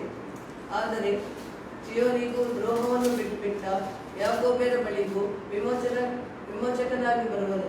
ಯೆಹೋವನೇ ಇದನ್ನು ನುಡಿದಿದ್ದಾನೆ. ಇದು ನಿಮಗೆ ಎಷ್ಟು ಮಟ್ಟಿಗೆ ಅರ್ಥ ಆಗುತ್ತಿಲ್ಲ. ಇಂಗ್ಲೀಷ್ ಒರಿಜಿನಲ್ ಕಿಂಗ್ ಜೇಮ್ಸ್ನಲ್ಲಿ ಆಂಪ್ಲಿಫೈಡ್ ಹೇಳುತ್ತೆ, enemy comes like a flood, but the Spirit of God lifts a standard and lifts a banner. ಸೈತಾನನು ಅಟ್ಯಾಕ್ ಮಾಡಲಿಕ್ಕೆ ರಭಸವಾಗಿ ಬರ್ತಾನೆ. ಆದರೆ ಯಾರು ಅನ್ಯ ಭಾಷೆಯಲ್ಲಿ ಪ್ರಾರ್ಥನೆ ಮಾಡುವ ಅಭ್ಯಾಸ ಮಾಡಿಕೊಳ್ಳುತ್ತಾರೋ ಹೋಗಿ ಮಾಡ್ತಾನೆ, ಆ ಸೈತನ ಗುಂಪನ್ನು ಚೈದ ಧ್ವಜ ತೆಗೆದುಕೊಂಡು ಗುರಾಣಿ ತೆಗೆದುಕೊಂಡು ನಮಗೆ ಮುಟ್ಟದಾಗೆ ಮತ್ತು ಅದನ್ನು ತಗರಿಸಿಬಿಡ್ತಾನೆ. ಆಮೇಲೆ ಅದು ಕನ್ನಡದಿಂದ ಅರ್ಥ ಆಗ್ತಿಲ್ಲ. ಅದು ಇಂಗ್ಲೀಷಲ್ಲಿ ಒಂದೇ ವರ್ಡ್ ಉಂಟು. ಈಗ ಯಾರು ಇಂಗ್ಲೀಷ್ ಬೈಕ್ ಉಂಟಾ ಇಲ್ಲ. ಅಲ್ಲದೆ enemy comes like a flood, but the Spirit of God lifts a banner. ಹೀಗೆ ಕಿಂಗ್ ಜೇಮ್ಸ್ ಅಂದರೆ ಸೈತನ ಅಟ್ಯಾಕ್ ಮಾಡಲಿಕ್ಕೆ ಬರುವಾಗ ಅನ್ಯ ಭಾಷೆ ಪ್ರಾರ್ಥನೆ ಮಾಡುವಾಗ ಪೌತ್ರನೇ ಆ ಸೈತನ ಗುಂಪನ್ನು ಸದರಿಸಿ ಬಿಡುತ್ತಾನೆ. ಆಮೇಲೆ ಅದಕ್ಕೆ ಅನ್ಯ ಭಾಷೆ ಗಿಫ್ಟ್ ದೇವರು ಪಂಚಸತ್ಮದಲ್ಲಿ ಸೇರಿಬಿಟ್ಟಿದ್ದಾನೆ. ಆಮೇಲೆ ಇವತ್ತು ಸಹ ಆ ಗಿಫ್ಟ್ ಉಂಟು. ಯಾರು ಬೇಡಿಕೊಳ್ಳುತ್ತಾರೋ ಅವರಿಗೆ ಬೇಡಿಕೊಳ್ಳೋದು. ಮತ್ತು ಸಿಕ್ಕಿದ ನಂತರ 10 ನಿಮಿಷ ಅರ್ಧ ಗಂಟೆ 1 ಗಂಟೆ ಪ್ರಾರ್ಥನೆ ಮಾಡಿ ತೃಪ್ತರಾಗುವುದರೆ ಇಷ್ಟೆಲ್ಲ ಬೆನಿಫಿಟ್ ನಿಮಗೆ ಸಿಗುವುದಿಲ್ಲ. ಮಿನಿಮಮ್ 2 ಗಂಟೆ, ಮ್ಯಾಕ್ಸಿಮಮ್ ಎಷ್ಟು ಗಂಟೆಯನ್ನು ಪ್ರೇಯರ್ ಮಾಡೋದು. ಹಾಗೆ 100% ನೀವು ಅನುಭವಿಸ್ತಾ ಇರೋದು ದೊಡ್ಡ ಸೀಕ್ರೆಟ್. ಅದು ವ್ಯಾಪಾರ ನಿಮ್ಮಲ್ಲಿ ಉಂಟು ಅನ್ಯ ಭಾಷೆ ಪ್ರಾರ್ಥನೆ. ಇದು ಬೆನಿಫಿಟ್ ನಿಮ್ಮದಾಗ್ತದೆ. ಆಮೇಲೆ ನಿಮ್ಮ ಕುಟುಂಬದವರಾಗಿರ್ತದೆ, ಸಭೆಗಾಗಿರ್ತದೆ. ಇದು ವೆರಿ ಇಂಪಾರ್ಟೆಂಟ್. ಇನ್ನೊಂದು ನೋಡುವ ಯೆರೆಮೀಯ ಪುಸ್ತಕ 1ನೇ ಅಧ್ಯಾಯದಲ್ಲಿ 9 ಮಾಡ್ತೀವಿ. ಜೆರೆಮೀಯ 1:9 and 10. ಆಗ ಯೆಹೋವನು ಕೈ ಚಾಚಿ ನನ್ನ ಬಾಯನ್ನು ಮುಟ್ಟಿ, ಇಗೋ ನಿನ್ನ ಬಾಯಲ್ಲಿ ನನ್ನ ಮಾತುಗಳನ್ನು ಇಟ್ಟಿದ್ದೇನೆ. ಕಿತ್ತು ಹಾಕುವುದು, ಕೆಡವುವುದು, ನಾಶಪಡಿಸುವುದು, ಹಾಳು ಮಾಡುವುದು, ಕಟ್ಟುವುದು, ನೆಡುವುದು, ಈ ಕಾರ್ಯಗಳನ್ನು ಮಾಡುವುದಕ್ಕೋಸ್ಕರ ಜನಾಂಗಗಳ ಮೇಲೂ ರಾಜ್ಯಗಳ ಮೇಲೂ ನಿನ್ನನ್ನು ಈ ದಿನ ನೇಮಿಸಿದ್ದೇನೆ ಅಂದನು. ಪವಿತ್ರಾತ್ಮನಲ್ಲಿ ಇವಾಗ ಇರ್ತದೆ. ಅನ್ಯ ಭಾಷೆ ನಾವು ಪ್ರಾರ್ಥನೆ ಮಾಡುವಾಗ ಪವಿತ್ರಾತ್ಮನು ನಮ್ಮ ಬಾಯಲ್ಲಿ ನಮಗೆ ಅರ್ಥವಾದ ಮಾತನ್ನ ಪ್ರಾರ್ಥನೆ ಮಾಡಿ ನಮಗೆ ಮಾತು ಕೊಡ್ತಾನೆ. ಅದು ಏನು ಮಾಡ್ತದೆ ಅನ್ನಿಸ್ಕೊಳ್ಳೋದನ್ನು ಕಿತ್ತು ಅದೇನು ಕಿತ್ತದೆ, ಸೈತನನ ಆಯುಧಗಳನ್ನು ಕಿತ್ತು ಆಗ್ತದೆ. ಅನ್ಯ ಭಾಷೆ ಪ್ರಾರ್ಥನೆ ಮಾಡುವಾಗ ಸೈತನ ಆಯುಧಗಳನ್ನು ಕೆಡವಿ ಬಿಡುತ್ತದೆ. ಸೈತನ ಆಲೋಚನೆಯನ್ನು ನಾಶ ಮಾಡುತ್ತದೆ. ಸೈತನ ಎಲ್ಲ ಕೆಲಸ ಹಾಳು ಮಾಡ್ತದೆ. ಮತ್ತು ದೇವರ ಚಿತ್ತದ ಪ್ರಕಾರ ನಮ್ಮ ಕುಟುಂಬ ಜೀವಿತ ಸಭೆಯನ್ನು ಕಟ್ಟಲ್ಪಡುತ್ತದೆ. ಆಮೇಲೆ ಮೊದಲು ಕಡಿಬಿಡ್ತದೆ ಸಭೆ ವಿರುದ್ಧವಾಗಿ, ನಿಮ್ಮ ಕುಟುಂಬದ ವಿರುದ್ಧವಾಗಿ, ನಿಮ್ಮ ಕೆಲಸದ ವಿರುದ್ಧವಾಗಿ, ಸೇವೆ ವಿರುದ್ಧವಾಗಿ ಇವತ್ತ ಕಡಿದು ಬಿಡ್ತದೆ. ಮತ್ತು ಅಂದರೆ ದೇವಸ್ಥಾನ ಕಟ್ಟುತ್ತದೆ, ನೆಡುತ್ತದೆ. ಈ ಕಾರ್ಯಗಳು ಮಾಡೋದಕ್ಕೆ ದೇವರು ನಮ್ಮನ್ನು ನೇಮಿಸಿದ್ದಾನೆ.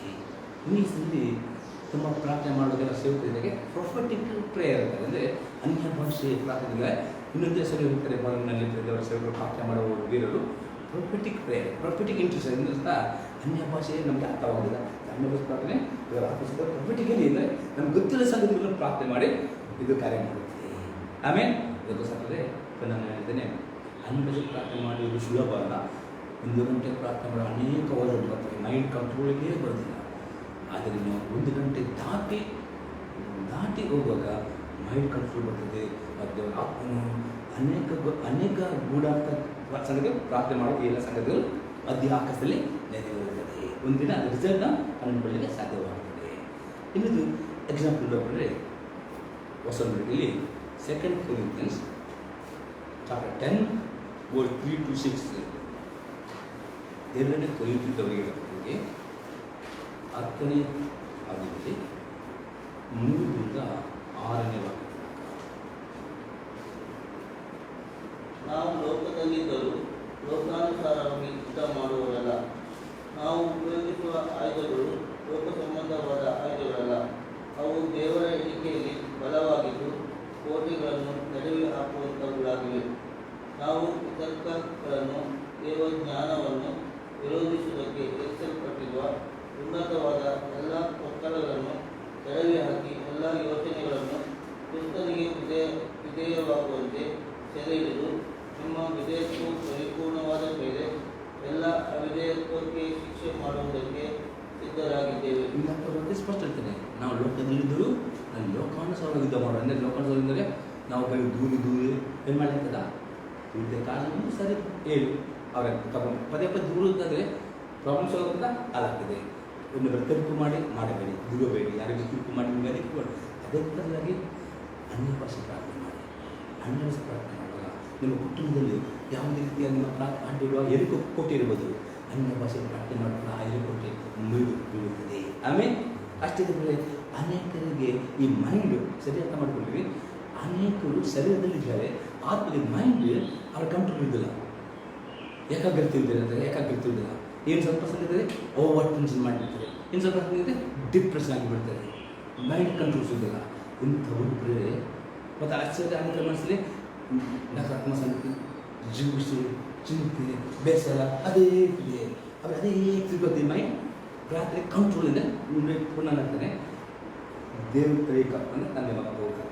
ಹಾಗೆ ನಮ್ಮ ಶರೀರ ಪ್ರಾಣ ಅಂದರೆ ನಮ್ಮ ಥಿಂಕಿಂಗ್, ಎಮೋಷನ್, ಸ್ಪಿರಿಟ್, ಈ 3 ಒಂದಾದರೆ ಮಾತ್ರವೇ ನಾವು ಪ್ರಾರ್ಥನೆ ಮಾಡುವಾಗ ದೇವರ ಪ್ರಸನ್ನತೆಯ ಅನುಭವ ಆಗ್ತದೆ. ಆಮೇಲೆ ಅದೇ ಅನೇಕರಿಗೆ ಮೈಂಡ್ ಕಂಟ್ರೋಲ್ ಪ್ರಾರ್ಥನೆಗಾಗಿ ಪ್ರಾರ್ಥನೆ ಮಾಡ್ತಾರೆ ಮತ್ತು ಸ್ವಲ್ಪ ಮೇಲೆ ಅವ್ರ ನಿದ್ದೆ ಬಂದೋಗ್ತದೆ. ಅವರಿಗೆ 1 ಗಂಟೆ ಸಹ ಕ್ರಾಸ್ ಮಾಡಿ ಹೋಗ್ಬೇಕಾಗಿದೆ. ಅನೇಕರು ಆ ಪ್ರಾರ್ಥನೆ ಜೊತೆಯಲ್ಲಿ ಅದು ವೀರರಾಗಲಿಲ್ಲ. ಪ್ರಾರ್ಥನೆ ಮಾಡ್ತಾರೆ, ವೀರಂದರೆ ಪ್ರಾರ್ಥನೆ ಮಾಡಿ ನಾವು ಜಯಿಸ್ತೇನೆ ಎಂಬುದಾಗಿ ಛಲ ಅವರಿಗೆ ಪ್ರಾರ್ಥನೆ. ಅವರಿಗೆ ಗೊತ್ತು ಪ್ರಾರ್ಥನೆಯಲ್ಲಿ ನನ್ನ ದೇವರು ಪ್ರಾರ್ಥನೆ ಕೇಳ್ತಾ ಆ ರೀತಿಯಲ್ಲಿ ಅವನು ಯಾವತ್ತೂ ಸೋತೋಗಿಲ್ಲ, ಕಂಟಿನ್ಯೂಸ್ ಪ್ರಾರ್ಥನೆ. ಈ ಅನ್ಯ ಭಾಷೆ ಪ್ರಾರ್ಥನೆ ಮಾಡುವಾಗ ನಾನು ಮನಸ್ಸಲ್ಲಿರುವ ಕೆಲವು ಸಂದೇಹ, ದೇವರ ಬಗ್ಗೆ ಕೆಲವು ತರ್ಕಸುವ ಕೆಲವರಿಗೆ ಈ ಸುಳ್ಳು ಬೋಧನೆ ಕೇಳಿ ಅನೇಕರು ಸ್ವಸ್ಥ ಬೋಧನೆ ಕೇಳಲಿಕ್ಕೆ ಕೆಲವರಿಗೆ ಸ್ವಲ್ಪ ಕಷ್ಟಕರ ಆಗ್ತದೆ. ಸ್ವಸ್ಥ ಬೋಧನೆ ಪಾಪವನ್ನು ಖಂಡಿಸ್ತದೆ, ಗದರಿಸ್ತದೆ, ಸ್ವಸ್ಥ ಬೋಧನೆ ಹೆಚ್ಚಿಸ್ತದೆ. ಸ್ವಸ್ಥ ಬೋಧನೆ ಪರಿಶುದ್ಧತೆಗೆ ವಿಧಿ ಎತ್ತಲಿಕ್ಕೆ ನಡೆಸ್ತದೆ. ಸುಳ್ಳು ಬೋಧನೆ ಮಾಡಿದರೆ ಕೃಪೆ ಉಂಟು ಪಾಪಾರಿಕೆ ಮಾಡುವುದಲ್ಲ ಇರುವುದಿಲ್ಲ. ಕೆಲವರಿಗೆ ಇದು ಅಭ್ಯಾಸ ಅಂದರೆ ಮನೆಯಲ್ಲಿ ಸಿಕ್ಕಿದ ತಿಂಡಿ. ಇದರೀಗ ಸಭೆ ಒಂದು ಮನೆ ಆಗಿದೆ. ಸಭೆಯಲ್ಲಿ ದೇವರ ಸೇವೆ ನೇಮಿಸಿದ ಯಾರಾಗಿದ್ದಾರೆ? ಯಾರು ಸ್ವಚ್ಛೆಯಲ್ಲಿ ಸಮಪಾಲಕರ ಸೇವೆ ಕೆಲವರು ಆಗ್ತಾರೆ. ಅದೇ ದೇವರ ನಿಯಮ ಆಗಿಲ್ಲ. ದೇವರು ತಾನೇ ಸಭೆಯಲ್ಲಿ ದೇವರ ಆತ್ಮನಿಂದನೇ ಆ ಸಮಪಾಲಕರ ಸೇವೆಗೆ ದೇವರ ನೇಮಿಸುವನ್ನು ಆಗಿದೆ. ಅದು ದೇವರ ಸಭೆಯಲ್ಲಿ ಸಮಪಾಲಕರ ನಂತರ ದೇವರ ಆ ಮಕ್ಕಳಿಗೆ ಏನು ಮಾಡಬೇಕು ಹೋದ ಆ ಸೇವೆಗಳನ್ನು ಮಾತನಾಡ್ತಾರೆ. ಅದೇ ಕೆಲವರು ಮಾಡ್ತಾರೆ, ಅದು ಅವರು ತಿನ್ನುವುದಿಲ್ಲ, ಕೇಳ್ತಾರೆ, ಒಳಗೆ ಸ್ವೀಕಾರ ಮಾಡ್ತಾರೆ. ಅವರು ಏನು ಮಾಡ್ತಾರೆ, ಬೇರೆ ಯೂಟ್ಯೂಬ್ನಲ್ಲಿ ಹುಡ್ಕೊಂಡು ಅವ್ರಿಗೆ ಖುಷಿಯಾದ ಕೆಲವು ಮೆಸೇಜ್ ಕೇಳ್ಕೊಂಡು ಏನು ಮಾಡ್ತಾರೆ, ಅದರಲ್ಲಿ ಜೀವಿಸ್ತಾರೆ. ಆದರೆ ಆತ್ಮಕ್ಕೆ ರೋಗ ಬಂದು ಹೋಗ್ತಾರೆ ಅವರಿಗೆ. ಈಗ ನೋಡಿ, ತಾಯಿಯ ಹಾಳು ಮಕ್ಕಳು ಕುಡಿದರೆ ರೋಗ ಹಿಡಿದಾಗ ಆ ತಾಯಿ ಮಗುಗೆ ಬೇರೆ ಹಾಲು ಕೊಟ್ಟಿರ್ತಾರೆ, ಲೂಸು ಮೋಷನ್ ಆಗ್ತದಲ್ಲ ಕೆಲವೆಲ್ಲ ಅಲ್ಲ. ಅದಕ್ಕೊಂದು ಡಾಕ್ಟರ್ ಹೇಳ್ತಾರೆ, 1 ವರ್ಷವಾದರೂ 1.5 ವರ್ಷ ಆದರೂ ನಿಮ್ಮ ಮಗುಗೆ ಎದೆ ಹಾಲು ಕೊಡಬೇಕು. ಈಗ ಎಲ್ಲ ಮೆಡಿಕಲ್ ಪ್ರೋತ್ಸಾಹ ಮಾಡ್ತಾರೆ. ಯಾಕಂದರೆ ಎದೆ ಹಾಲು ಕೊಡುವ ಮಕ್ಕಳಿಗೆ ಯಾವ ರೋಗ ಅದೇ ರೀತಿಯಲ್ಲಿ ಕೂಡ ಸಭೆಯಲ್ಲಿ ಪವಿತ್ರಾತ್ಮ ಕೊಡುವ ಸ್ವಸ್ಥ ಬೋಧನೆ ಯಾರು ಕೇಳುತ್ತಾ ಅಲ್ಲಿ ಅವರ ಮನಸ್ಸಲ್ಲಿರುವ ಕೋಟೆ ಕೊಟ್ಟ ಕಳೆದು ಹೋಗ್ತದೆ. ಅದು ಅನೇಕರಿಗೆ ಈ ರೀತಿ ಕೆಲವರು ಹುಡುಕಲು ಬೇರೆ ಬೇರೆ ಇನ್ನೂ ತೆಗೆದುಕೊಳ್ಳುತ್ತೆ. ಕೆಲವು ಮಕ್ಕಳಿಗೆ ಮನೆ ಎಷ್ಟು ಒಳ್ಳೆ ಅಡಿಗೆ ಮಾಡಿಕೊಟ್ಟರು ಸಹ ಅವರಿಗೆ ಬೇರೆ ಕದ್ದುಕೊಂಡು ತಿನ್ನೋದೇ ಅಭ್ಯಾಸ. ಹೌದಾ? ಎಷ್ಟು ಹೋಟೆಲ್ ಹೋಗಿ ತಿನ್ನಬೇಕು ಅಂದರೆ ಮನೆ ಎಷ್ಟು ತಾಯಿ ರುಚಿಯಾಗಿ ಕೊಟ್ಟರು ಸಹ ಅವರಿಗೆ ಯಾವುದು ರುಚಿ ಅನಿಸಿದೆ, ತಾಯಿ ಮಾಡಿ ಸರಿಯಿಲ್ಲ, ಹೊರಗೆ ಫಾಸ್ಟ್ ಫುಡ್ ಏನೋ ಆಗ್ತದೆ. ಹಾಗೆ ಕೆಲವು ವಿಶ್ವಾಸ ಮಾಡ್ತಾರೆ, ಸಭೆ ಎಷ್ಟು ಒಳ್ಳೆಯದೇ ವಾಕ್ಯ ಕೊಟ್ಟರು ಸಹ ಅವ್ರಿಗೆ ಅದು ರುಚಿ ಅಲ್ಲ, ಅವರಿಗೆ ಕದ್ದುಕೊಂಡು ತಿಂದರೆ ಖುಷಿ ಪ್ರೇರೆ. ಹಾಗೆ ಅವರ ಮೈಂಡ್ ಬ್ಯಾಟಲ್ ಆಗ್ತದೆ. ಮೈಂಡ್ ಬ್ಯಾಟ್ ಪ್ರೇರೆ. ಈ ಮೈಂಡ್ ಸ್ಥಿರ ಯಾರಿಗೆ ಬರ್ತದೋ ಅವ್ರೇನು ಮಾಡ್ತಾನೆ, ಅವನು ಸ್ವಸ್ಥ ಮನಸ್ಸುಗಳಾಗ್ತಾನೆ. ಮತ್ತು ದೇವರ ಕೊಟ್ಟ ವಾಕ್ಯ ಸಣ್ಣ ದೇವರ ಸಣ್ಣ ಸ್ವರ ಅವನಿಗೆ ಅರ್ಥದಿಂದ ದೇವರು ನನಗೆ ಮಾತನಾಡಿದ್ದು ಈ ವಾಕ್ಯ ನಾನು ಸ್ವೀಕಾರ ಮಾಡ್ತೇನೆ. ಅದು ಆಗಬೇಕಾದ್ರೆ ಅವನ ಮೈಂಡ್ ಇದ್ದ ಬ್ಯಾಟಲ್ ಅಂದರೆ ಅನೇಕರು ಇರ್ತಾರೆ ಮೈಂಡ್ ಕಡೆ. ಈ ಮೈಂಡ್ ಬ್ಯಾಟಲ್ ವಿನ್ ಆಗಬೇಕಾ ಅನ್ಯ ಭಾಷೆ ಪ್ರಾರ್ಥನೆ 1 ಗಂಟೆ ಸಾಕು, 2 ಗಂಟೆ ಮಿನಿಮಮ್ ಮಾಡಿದ್ರೆ ನಿಮ್ಮ ಮೈಂಡ್ ಕಂಪ್ಲೀಟ್ ಪವಿತ್ರ ಕಂಟ್ರೋಲ್ ಬರ್ತದೆ. ಎಲ್ಲ ಸಂದೇಹ, ಅಪನಂಬಿಕೆ, ಜಿಗುಪ್ಸೆ, ನಿರಾಸೆ, ಚಿಂತೆ ಎಲ್ಲ ಬಿದ್ದೋಗ್ತದೆ. ಮತ್ತು ದೇವರ ಸಮಾಧಾನವು ನಿಮ್ಮ ಮನಸ್ಸಿನಲ್ಲಿ ಕೊಡುತ್ತದೆ. ಆಮೇಲೆ ಮತ್ತು ನಿಮ್ಮ ಪ್ರಾರ್ಥನೆ ಹೇರಿಕೊಳ್ಳಿರು ಕಡಿವಾಕ್ಕೆ ನಿಮ್ಮ ಮನಸ್ಸು ವಿಧೇಯತ್ವಕ್ಕೆ ನಡೆಸಲ್ಪಡುತ್ತದೆ. ಆಮೇಲೆ ಅನೇಕರು ವಿದ್ಯಾರ್ಥಿ ಆತ್ಮ ಹೇಳ್ತಾರೆ, ವಿದ್ಯಾರ್ಥಿಗಳು ಮನಸ್ಸಿರ್ತದೆ, ಆತ್ಮ ತಿಳಿದೇ ಆಗಬೇಕು, ಮನಸ್ಸು ಒಪ್ಪುದಿಲ್ಲ. ಯಾಕೆ? ಅವನ ಮನಸ್ಸು ಅವನ ಹತೋಟಿಲ್ಲ. ಶರೀರ ಉಂಟು, ಮನಸ್ಸು ಹತೋಟಿಲ್ಲ. ಮನಸ್ಸು ಯಾರು ಹತೋಟಿ ಕೊಡ್ತದೆ? ಇನ್ನೊಬ್ಬರ ಕೈಲಿ, ಯಾರ ಕೈಯಲ್ಲಿ? ಸೈತನ ಕೈಯಲ್ಲಿ. ಅದಕ್ಕೆ ಅಪ್ಪಕೊಂಡು ನಾವು ಲೋಕದಲ್ಲಿದ್ದರು, ನಾವು ಉಪಯೋಗ ಮಾಡೋ ಆಯುಧಗಳು ಲೋಕ ಸಂಬಂಧವಾಗಿಲ್ಲ. ನಾವು ಉಪಯೋಗ ಮಾಡೋದು ದೇವರಿಗೆ ಬಲವಾಗಿದೆ. ಅನ್ಯ ಭಾಷೆ ಪ್ರಾರ್ಥನೆ ಬಲವಾದ ಆಯುಧವಾಗಿದೆ. ಯಾವ ಅನ್ಯ ಭಾಷೆ ಪ್ರಾರ್ಥನೆ ಮಾಡಿದ್ರೆ ಅವರ ಕೋಟೆಗಳನ್ನು ಕಡಿವಾಗ್ತದೆ, ನಂತರ ಕಡಿವಾಗ್ತದೆ. ಮತ್ತು ವಿತರ್ಕ ಎಲ್ಲ ಥರದ ತರ್ಕಸ್ಪರ್ಧೆ ಕೆಲವು ಸರಿ ಇಲ್ಲ. ಅದು ದೇವಜ್ಞಾನ ಯುದ್ಧಿಸ್ಬಿಟ್ರು ಉನ್ನತ ಎಲ್ಲ ಹೋದಂದ್ರೆ ದೇವರ ವಾಕ್ಯದ ವಿರುದ್ಧವಾಗಿರುವ ಕೆಲವು ಸಂಗತಿಗಳೆಲ್ಲ ಅದು ಕೆಡವಿ ಹಾಕಿಕೊಂಡು ನಮ್ಮ ಮನಸ್ಸು ಪವಿತ್ರನ್ನು ಸರಿ ಹಿಡಿದುಕೊಳ್ತಾನೆ. ಏನು ಮಾಡ್ತಾ ಹೋಗೋದು? ದೊರೆತನ ಮಾಡ್ತಾನೆ ಅಂತ ರೂಲ್ ಮಾಡ್ತಾನೆ. ಮತ್ತು ನಮ್ಮ ಮನಸ್ಸು ವಿಧೇಯತ್ವಕ್ಕೆ ನಡೆಸುತ್ತಾನೆ. ಮತ್ತು ಅವಿಧೇಯತ್ವಕ್ಕೆ ನಾವು ಶಿಕ್ಷಿಸ್ತೇವೆ. ನಮಗೆ ನಾವು ಅವಿಧೇಯತ್ವಕ್ಕೆ ಮತ್ತು ನಾವು ಶಿಕ್ಷಿಸ್ತೇವೆ. ಆ ರೀತಿ ಎಬಿಲಿಟಿ ಸಿಗ್ತದೆ ಅನ್ಯ ಭಾಷೆಯಲ್ಲಿ ಪ್ರಾರ್ಥನೆ ಮಾಡುವವರಿಗೆ. ಆಮೇಲೆ ಅರ್ಥ ಆಯ್ತಾ? ಬಿಡಿಸಿರ್ಬೇಕಾ? ಅರ್ಥ ಆಯ್ತಲ್ಲ?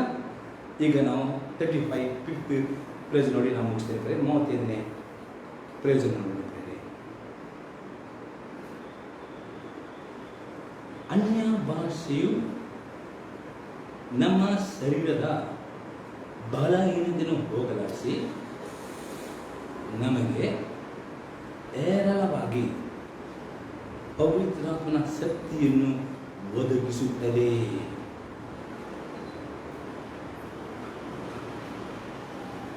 ಪುನಃ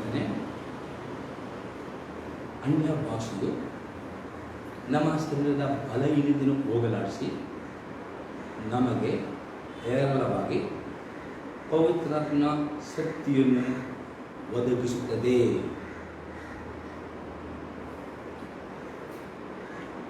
ಎರಡನೇ ಪೂರ್ವಕರ ವೃತ್ತದ ಕಾಂಡ 20ನೇ ಆದ್ಯದಲ್ಲಿ 21ರಿಂದ 30 ವಾಕ್ಯ.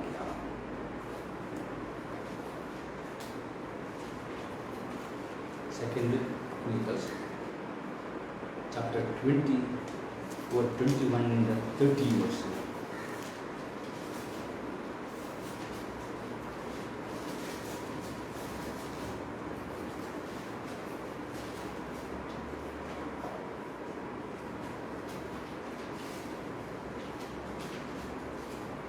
ಆಮೇಲೆ ಅವನು ಜನರ ಸಮ್ಮತಿಯಿಂದ ಯೆಹೋವನಿಗೋಸ್ಕರ ಗಾಯನ ಮಾಡುವುದಕ್ಕಾಗಿ ಎಲ್ಲವರನ್ನು ಆರಿಸಿಕೊಂಡು ಅವರಿಗೆ ಪರಿಶುದ್ಧತ್ವವೆಂಬ ಭೂಷಣದೊಡನೆ ಪಟ್ಟಣ ಮುಂದೆ ಹೋಗುತ್ತಾ ಯೆಹೋವನಿಗೆ ಕೃತಜ್ಞತಾಸ್ತುತಿ ಮಾಡಿರಿ, ಆತನ ಕೃಪೆಯು ಶಾಶ್ವತವಾಗಿದೆ ಎಂದು ಭಜಿಸಿರಿ ಎಂಬುದಾಗಿ ಆಜ್ಞಾಪಿಸಿದರು.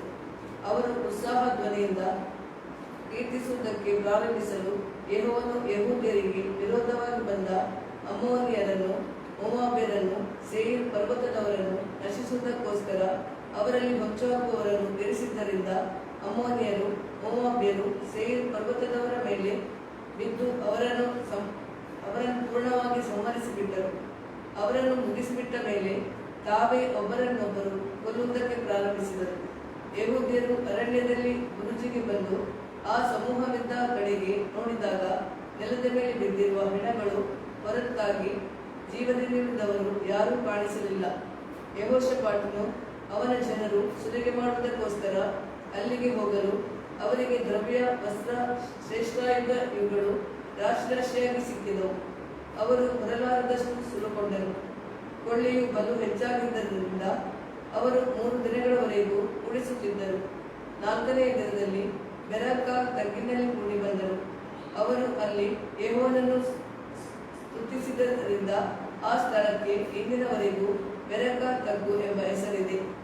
ಆಮೇಲೆ ಯೆಹೂದ್ಯರು, ಯೆರೂಸಲೇಮಿನವರು ಅವರ ಮುಂಗಡೆಯಲ್ಲಿ ಯೆಹೋಷಾಫಾಟನು ಯೆಹೋವನು ತಮಗೆ ಶತ್ರುಗಳ ಮೇಲೆ ಜಯವನ್ನು ಅನುಗ್ರಹಿಸಿದ್ದಾನೆಂದು ಜಯಘೋಷ ಮಾಡುತ್ತಾ ಯೆರೂಸಲೇಮಿಗೆ ಹಿಂದಿರುಗಿದರು. ಅವರು ಸ್ವರಮಂಡಲ, ಕಿನ್ನರಿ, ತುತ್ತೂರಿ ಇವುಗಳೊಡನೆ ಯೆರೂಸಲೇಮಿನಲ್ಲಿರುವ ಯೆಹೋವನ ಆಲಯಕ್ಕೆ ಬಂದರು. ಯೆಹೋವನು ತಾನೇ ಇಸ್ರಾಯೇಲರ ಶತ್ರುಗಳೊಡನೆ ಯುದ್ಧ ಮಾಡಿದನೆಂಬ ಸುದ್ದಿಯು ಅನ್ಯ ದೇಶಗಳ ರಾಜ್ಯಗಳವರೆಗೆ ಮುಟ್ಟಿದಾಗ ಅವರೆಲ್ಲರೂ ಬಹುಬಿದ್ದರಾದರು. ಹೀಗೆ ದೇವಾನುಗ್ರಹದಿಂದ ಸುತ್ತಲ ವೈರಿಗಳ ಭಯ ತಪ್ಪಿ ಯೆಹೋಷಾಫಾಟನ ರಾಜ್ಯಕ್ಕೆ ಸಮಾಧಾನ ಉಂಟಾಯಿತು. ನಾವು ನೋಡ್ತೇವೆ, ಈ ಯೆಹೋಷಾಫಾಟನಿಗೆ 4 ಕಡೆಯಿಂದ ಸುತ್ತುಗಳು ಅವರನ್ನು ಅಟ್ಯಾಕ್ ಮಾಡಲಿಕ್ಕೆ ಬಂದರು. ಆಗ ದೇವರ ಅಪ್ಪನೇ ನಿಮ್ಮಲ್ಲಿ ಗಾಯನ ಮಾಡುವ ಒಂದು ಟೀಮ್ ಮಾಡಿಬಿಟ್ಟು ದೇವರಿಗೆ ಸ್ತುತಿ ಮಾಡಲು, ಸ್ತೋತ್ರ ಮಾಡಬೇಕು. ಇವತ್ತು ನಾವು ಬುದ್ಧಿಯಲ್ಲಿ ನಮಗೆ ಯುದ್ಧ ಮಧ್ಯಾಹ್ನದಲ್ಲಿ ನಮಗೆ ವಿರುದ್ಧವಾಗಿ ಕುಟುಂಬಗಳ ಸಭೆಗಳು ಅಂದಾಗ ಯುದ್ಧ ಮಾಡ್ತೇವೆ. ಕೆಲವು ಸಮಯ ಪ್ರಾರ್ಥನೆ ಮಾಡುವ ಒಂದು ಹೆವಿ ಇದೆ, ಪ್ರಾರ್ಥನೆ ಮಾಡುವ ಒಂದು ಡೀಪ್ ಹೋಗಲಿಕ್ಕೆ ಅಡ್ಡಿ ಮಾಡ್ತೇವೆ.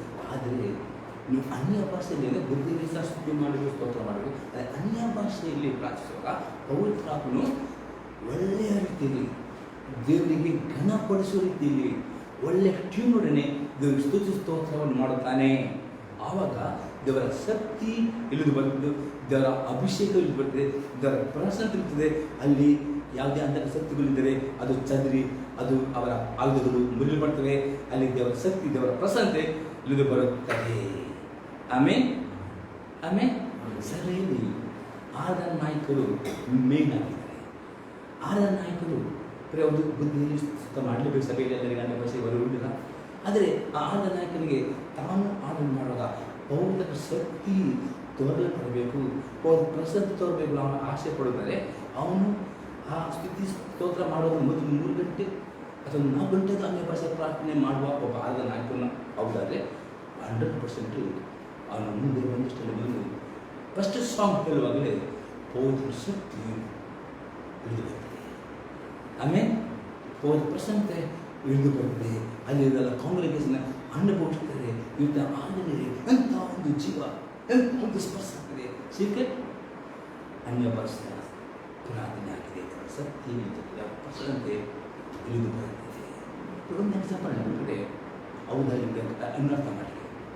ನನಗೆ ಸೈತನ್ಯ ಹುಟ್ಟಿದರು. ಒಂದು ದಿನ ಒಬ್ಬರಿಗೆ ಪ್ರಾರ್ಥನೆ ಮಾಡಿ ನನ್ನ ಕರೆದರು. ಅವರಿಗೆ ತುಂಬ ರೀತಿಯ ದುರಾತ್ಮ. ನಾನು ದಿನಾಲೂ ನನ್ನದು ಅಭ್ಯಾಸಕ್ಕೆ ನಂತರ ಸರಿ ಉಪವಾಸ ಪ್ರಾರ್ಥನೆ ಮಾಡುತ್ತೇನೆ. ಆ ದಿನ ನಾನು ಉಪವಾಸ ಮಾಡಲಿಲ್ಲ.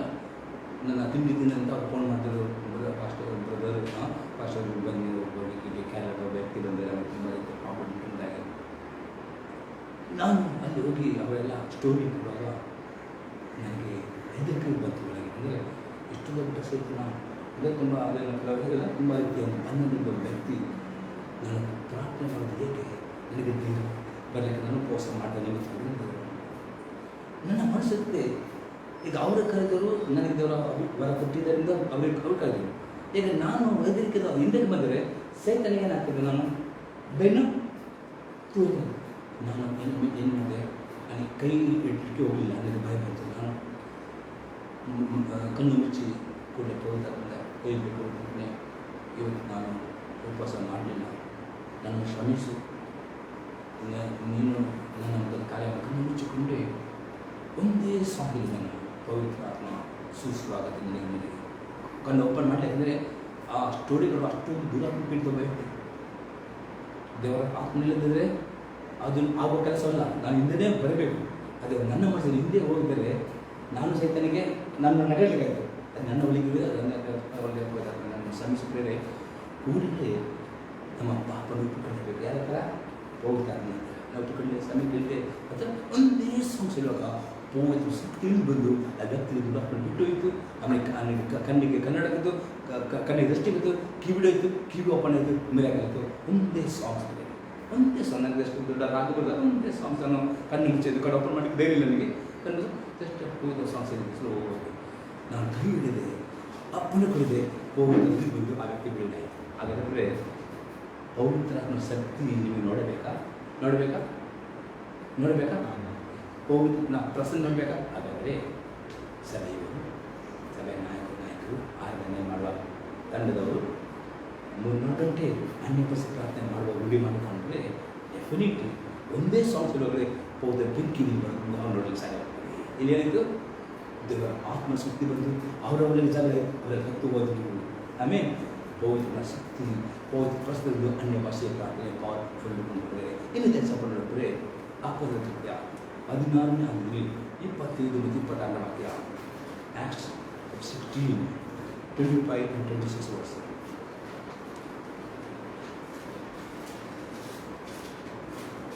ಮಧ್ಯರಾತ್ರಿಯಲ್ಲಿ ಪೌಲನು ಸೀಲನು ಪ್ರಾರ್ಥನೆ ಮಾಡುವವರಾಗಿ ದೇವರಿಗೆ ಸ್ತುತಿ ಪದಗಳನ್ನು ಹಾಡುತ್ತಿದ್ದರು.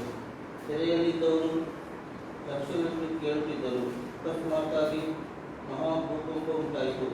ಸೆರೆಮನೆಯ ಅಸ್ಥಿವಾರಗಳು ಕದಲಿದವು. ಅದೇ ಕ್ಷಣದಲ್ಲಿ ಕದಗಳೆಲ್ಲ ತೆರೆದವು. ಎಲ್ಲರ ಬೇಡಿಗಳು ಕಳೆದುಬಿದ್ದವು. ಇಲ್ಲಿ ನೋಡ್ತೇವೆ, ಈ ಪೌಲ ಮತ್ತು ಸೀಲರನ್ನು ಸೆರೆಮನೆಯಲ್ಲಿ ಹಾಕಿದ್ರು. ಈಗ ಅವರೆಲ್ಲ ಮಾಡ್ತಾರೆ, ಅವರ ಬೆನ್ನೆಲ್ಲ ಗಾಯವಾಗಿ ರಕ್ತ ಬಂದಿದೆ. ಮಧ್ಯರಾತ್ರಿಯಲ್ಲೂ ಸ್ತುತಿ ಪದಗಳು ಸಹ ಸ್ತುತಿ ಮಾಡಿದರು. ಅನ್ಯ ಭಾಷೆಯಲ್ಲಿ ಅವರೆಲ್ಲ ಹಾಗೆ ಅನ್ಯ ಭಾಷೆ ಪ್ರಾರ್ಥನೆ ಮಾಡೋ ಏನಾಯಿತು, ಭೂಕಂಪವಾಯಿತು. ಸೆರೆಮನೆ ಹೆಸರು ಕದಲಿತ್ತು, ಅನ್ಯ ಭಾಷೆ ಅಂಧಕ ಕುಟುಂಬದಲ್ಲಿ ಕೆಲವು ಸಮಸ್ಯೆಗಳು ಕುಟುಂಬದಲ್ಲಿ ಹೆಂಡತಿಯಾದವರು ಮಧ್ಯದಲ್ಲಿ ಅನ್ಯ ಭಾಷೆ ಪ್ರಾರ್ಥನೆ ಮಾಡಿ ನೋಡಿ. ದೇವರ ಪ್ರಸನ್ನ ಇರುವಾಗ ಅಲ್ಲಿ ಸೈತನ ಯಾವ ಸಂಗತಿ ಆಗಲಿಕ್ಕೆ ಆಗುವುದಿಲ್ಲ. ದೇವರ ಪ್ರಸನ್ನತೆ, ದೇವರ ಆತ್ಮ ಸುತ್ತಿದ್ದೆ ಅಲ್ಲಿ ಕುಟುಂಬದಲ್ಲಿ ವಾತಾವರಣ ಚೇಂಜ್ ಆಗುತ್ತೆ. ಆಮೇಲೆ ಅನ್ಯ ಭಾಷೆ ಪ್ರಾರ್ಥನೆ ಮಾಡ್ತಿದ್ದೆ.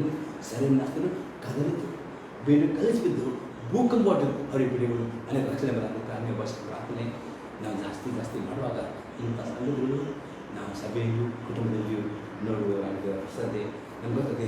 ದೇವರು ಒಂದು ಸ್ವಾಮಿನ ಹೋಗಲಿ ದೇವರ ಆತ್ಮನ ಪ್ರಸನ್ನ ಅನುಭವ ಮಾಡಲಿ. ಇಲ್ಲಂದರೆ ಅವ್ರಿಗೆ ಎಷ್ಟೋ ಒಳ್ಳೆಯ ಸ್ವಾಮಿ ಆಗ್ಬೋದು, ಒಳ್ಳೆಯ ಮ್ಯೂಸಿಕ್ ನೋಡಿದವರು ಒಳ್ಳೆ ಸ್ಕಿಲ್ ಬೇಕು ಬೇಡ ಅದನ್ನು ಕೀಬೋರ್ಡ್ ಎಷ್ಟು ಮಾಡಿದ್ರೆ ಶಬ್ದನೇ ಹೋಗ್ತಿದ್ದೀವಿ ನಾ ಪ್ರಸನ್ನತೆ ಕೂಗಿ ಮತ್ತೆ ಸಾಕಾಗ್ತದೆ ಪ್ರಸನ್ನ. ಆದರೆ ಯಾವ ಆ ನಾಯಕರು ತಮ್ಮ ಜೀವಿತವನ್ನು ಪವಿತ್ರಾತ್ಮ ಪುಸ್ತಕವನ್ನು ಪ್ರತಿದಿನ ಅನ್ಯ ಭಾಷೆ ಪ್ರಾರ್ಥನೆ 2 ಗಂಟೆ ಪ್ರಾರ್ಥನೆ ಮಾಡಿ ರೂಢಿ ಮಾಡಿಕೊಳ್ಳುವುದರೆ ಅಂತ ಕೆಲವು ಸಂದರ್ಭಗಳು ಸ್ವಲ್ಪ ಜಾಸ್ತಿ ಆಗಿ ಪ್ರಾರ್ಥನೆ ಅವರು ಅದನ್ನು ಮಾಡುವಾಗ ಫಸ್ಟ್ ಅವನಲ್ಲಿ ದೇವರ ಪ್ರಸನ್ನತೆ ಅನುಭವ ಅವರೊಂದು ಗೊತ್ತರೆ ಸಭ್ಯ ವಾತಾವರಣ ಚೇಂಜ್ ಆಗ್ತದೆ. ಎಲೆಕ್ಟ್ರಿಕ್ ಕರೆಂಟ್ ಬಂದಾಗ ಆಗ್ತದೆ. ಆಮೇಲೆ ಸೀಕ್ರೆಟ್ ಅನ್ಯ ಭಾಷೆ ಪ್ರಾರ್ಥನೆ ಆಗಿದೆ. ಇದು ವಾಕ್ಯ ನೋಡಿದ್ರೆ 2 Corinthians 12:9 and 10 verse. 2 Corinthians 12ನೇ ಅಧ್ಯಾಯದಲ್ಲಿ 9 ಮತ್ತು 10ನೇ ವಾಕ್ಯ.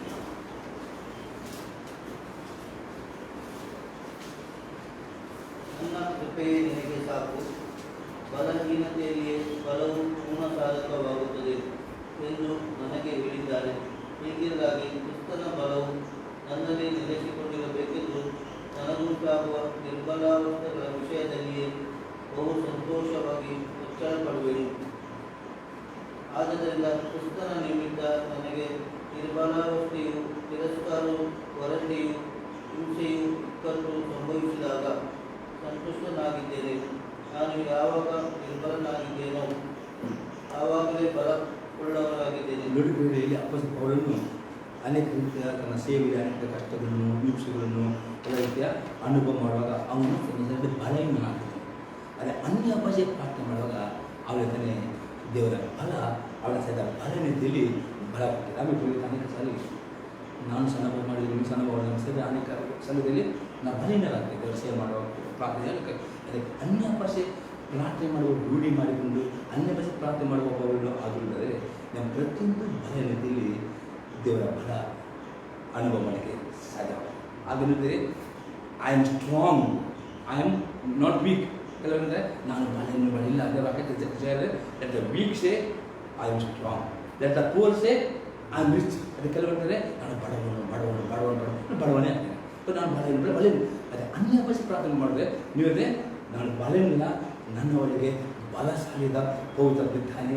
ಮತ್ತು ಅದನ್ನು ಅನುಭವ ಮಾಡಿ. ಈಗ ಅಪ್ಪಸ್ಕೊಂಡು ಕೆಲವು ತುಂಬ ನಾನು ನೆಕ್ಸ್ಟ್ ಮಾಡಿ ಟೈಮ್ ಹೋದರೆ ತುಂಬ ಬಲ ಕೆಲವು ಇರಬಹುದು ನಿಮ್ಮಲ್ಲಿ ಅನುಭವ ನಿಮಿತ್ತವಾಗಿ ಕೆಲವೇನು. ಆದರೆ ಅನ್ಯ ಭಾಷೆ ದೇವರ ಬಲ ನಿಮ್ಮಲ್ಲಿ ಕಾರ್ಯವಾಗಿ ನೋಡುತ್ತೀರಿ. ಆಮೇಲೆ ಮತ್ತು ನೀವು ಬಡವರಾಗಬಹುದು. ಅಲ್ಲಿ ಅನ್ಯ ಭಾಷೆ ಪ್ರಾರ್ಥನೆ ಮಾಡುವಾಗ ದೇವರು ಬಡವನ್ನು ಶ್ರೀಮಂತರನ್ನಾಗಿ ಮಾಡುತ್ತಾನೆ. ಆಮೇಲೆ ನಿನ್ನವರಿಗೆ ಕೊಡುವಾಗೆ ಮಾಡ್ತೇವೆ, ನಾನು ಕೈ ಚಾಚಲಿಕ್ಕೆ ಬಿಡುವುದಿಲ್ಲ. Let the poor say I am rich, let the weak say I am strong.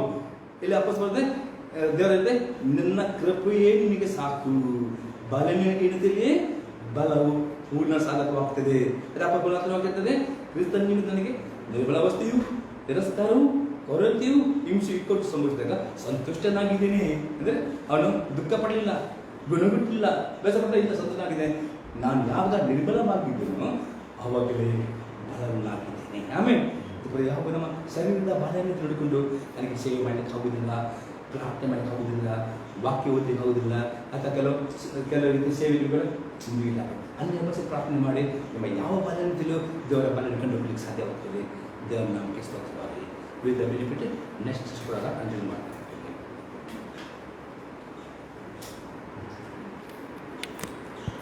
ಸ್ವರೂಪ